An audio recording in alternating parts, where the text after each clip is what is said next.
Ladies and gentlemen, esteemed colleagues of the Schola Progenium, and venerable representatives of the Adeptus Terra, today I stand before you not only as a chronicler of our grand Imperium's storied past, but as an advocate for those who have served it with their blood, sweat, and indomitable spirits.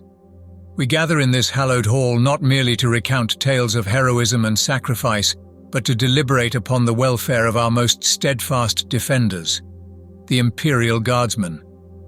As historians dedicated to the preservation and interpretation of our history, it is incumbent upon us to ensure that the narrative of the Astra Militarum, our beloved Imperial Guard, is not only about their unyielding courage in the face of overwhelming odds, but also about how we, as an Imperium, honor and support them after their service. Every standard year, billions of brave souls are conscripted from countless worlds across the vast expanse of the Imperium. Armed with little more than their lasguns, faith in the Emperor, and an unbreakable will, these men and women form the backbone of our defenses against the myriad threats that seek our destruction. Yet what recognition do they receive once the war horns fall silent? What sanctuary do we offer when their service ends not in glorious death, but in broken bodies and scarred minds? Regrettably, for too many of these valiant warriors, their sacrifice is met with neglect. Stripped of purpose and camaraderie, they are left to wander the fringes of the societies they once protected, often scorned more than they are honored. As a historiator, it is my duty to ask, can we, the guardians of humanity's legacy, afford to ignore their plight? Our role is not merely to record history, but to interpret it, to find in our chronicles not just the facts of our past, but the lessons for our future. The treatment of our Imperial Guardsmen must be more than a footnote in our annals. It should reflect the very best of what our Imperium stands for. Let us review the tales of Inquisitor Gregor Eisenhorn as he engages a still loyal guard unit on Samita. Sit and listen closely.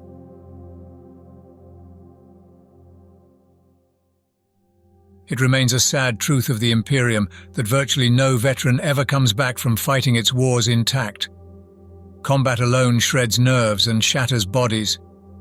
But the horrors of the warp and of foul Xenos forms like the Tyrannid steal sanity forever and leave veterans fearing the shadows and the night and, sometimes, the nature of their friends and neighbors for the rest of their lives. The guards of the 9th Samita Infantry had come home 13 years before, broke by a savage war against mankind's arch-enemy, and, through their scars and their fear, brought their war back with them. The Arbites mounted raids at once on the addresses of all the veterans on the list, those that could be traced, those that were still alive. It appeared that skin cancer had taken over 200 of them in the years since their repatriation. Surrealis had claimed them as surely as if they had fallen there in combat. A number were rounded up: bewildered drunks, cripples, addicts, a few honest men and women trying diligently to carry on with their lives. For those latter, I felt especially sorry. But about 70 could not be traced. Many may well have disappeared, moved on, or died without it coming to the attention of the authorities. But some had clearly fled. Lund, Travis, Sudakis, Venik, for starters. Their habs were found abandoned, strewn with possessions as if the occupant had left in a hurry. So were the habs of 20 more belonging to names on the list. The Arbites arrived at the hab of one, ex-corporal Gefin Sancto, in time to catch him in the act of flight. Sancto had been a flamer operator in the guard, and like so many of his kind, had managed to keep his weapon as a memento.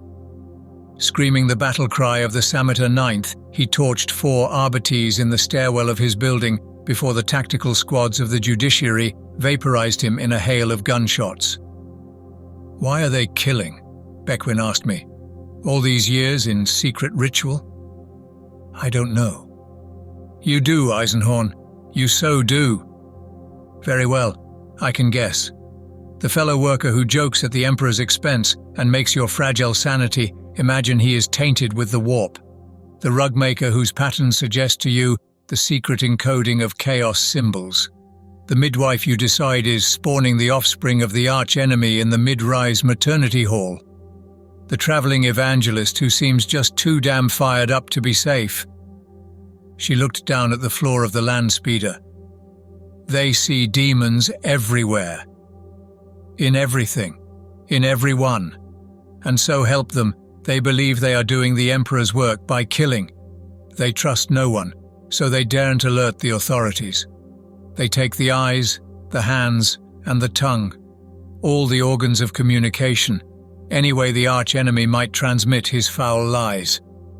And then they destroy the brain and heart, the organs which common soldier myth declares must harbour demons. "So where are we going now?" she asked. Another hunch. The guild hall of the Samita Agricultural Fraternity was a massive ragstone building on Furnace Street, its facade decaying from the ministrations of smog and acid rain. It had been disused for over 2 decades.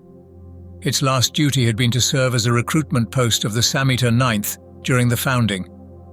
In its long hallways, the men and women of the 9th had signed their names, collected their starchy new fatigues, and pledged their battle oath to the God Emperor of mankind.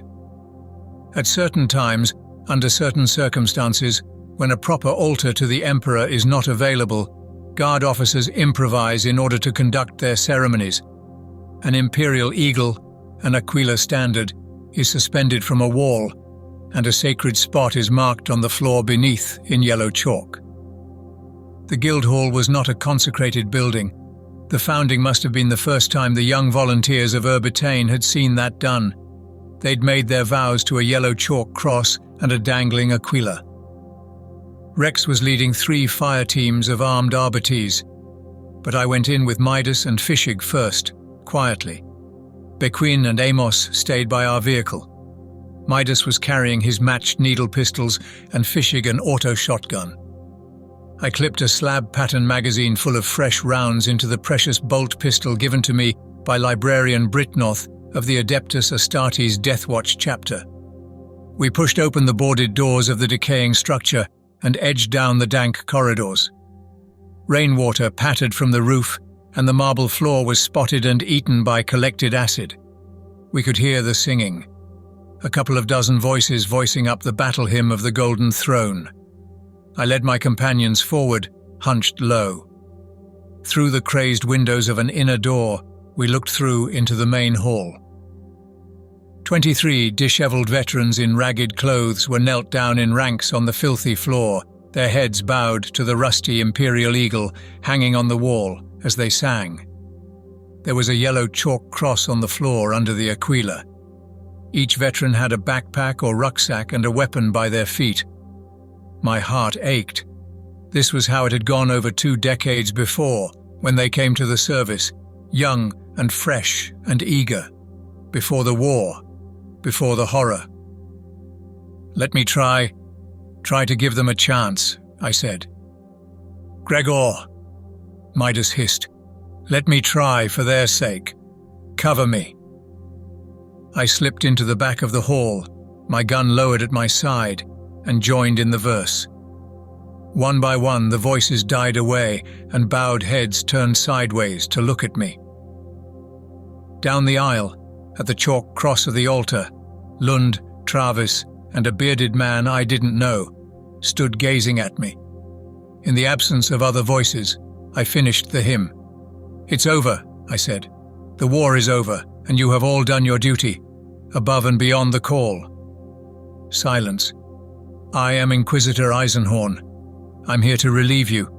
The careful war against the blight of chaos that you have waged through Urbitane in secret is now over. The Inquisition is here to take over. You can stand down." 2 or 3 of the hunched veterans began to weep. "You lie," said Lund, stepping forward. "I do not. Surrender your weapons, and I promise you will be treated fairly, and with respect." Will we get medals?" the bearded man asked in a quavering voice. The gratitude of the God Emperor will be with you always." More were weeping now, out of fear, anxiety, or plain relief. "Don't trust him," said Travis. "It's another trick." "I saw you in my bar," said Lund, stepping forward. "You came in looking." Her voice was empty, distant. "I saw you on the tannery roof, Omin Lund. You're still a fine shot, despite the hand." She looked down at her prosthetic with a wince of shame. "Will we get medals?" the bearded man repeated eagerly. Travis turned on him. "Of course we won't spake, you cretin. He's here to kill us." "I'm not," I began. "I want medals." The bearded man spake, screamed suddenly, sliding his last pistol up from his belt with the fluid speed only a trained soldier can manage. I had no choice. His shot tore through the shoulder padding of my storm coat. My bolt exploded his head, spraying blood across the rusty metal eagle on the wall. Pandemonium. The veterans leapt to their feet, firing wildly, scattering, running. I threw myself flat as shots tore out the wall plaster behind me. At some point, Fischig and Midas burst in, weapons blazing. I saw 3 or 4 veterans drop, sliced through by silent needles, and another 6 tumble as shotgun rounds blew them apart. Travis came down the aisle, blasting his old service-issue Luss rifle at me. I rolled and fired, but my shot went wide. His face distorted as a needle round punched through it, and he fell in a crumpled heap. Rex and her fire teams exploded in.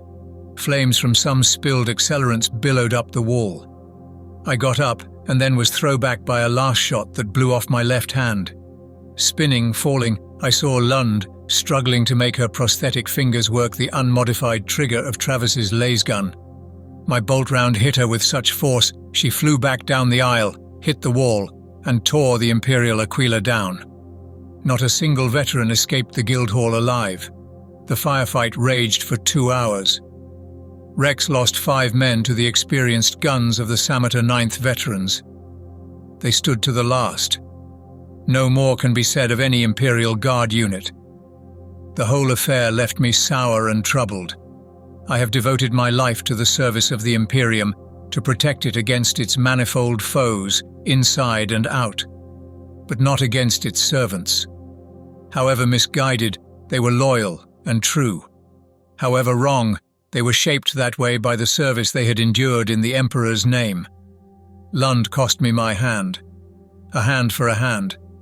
They gave me a prosthetic on Sameter. I never used it. For 2 years, I made do with a fused stump. Surgeons on Messina finally gave me a fully functional graft. I consider it still a small price to pay for them. I have never been back to Sameter. Even today they are still finding the secreted hidden bodies. So very many, dead in the Emperor's name.